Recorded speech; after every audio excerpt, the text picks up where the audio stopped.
It's difficult to tell a simple story about the consequences of climate change on agriculture in Africa. Africa is a very large place with many diverse ecosystems and agricultural management practices and things that people eat.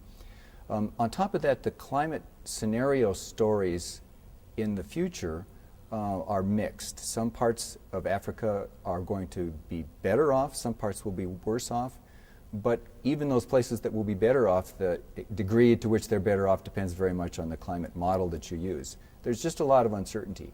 And then if you add on top of that the uncertainty about the progress that Africa will make on economic growth and on population growth, together makes it a very complex story.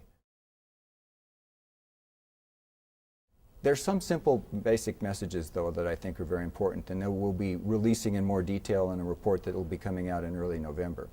So perhaps the first key message from this new report is the importance of continued economic growth, but that is widespread and that is sustainable. Economic growth, number one.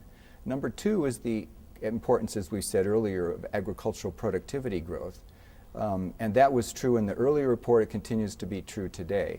What countries can do today in the face of uncertainty about the future of climate is to develop the human capacity and the institutional capacity to deal with a variety of changes.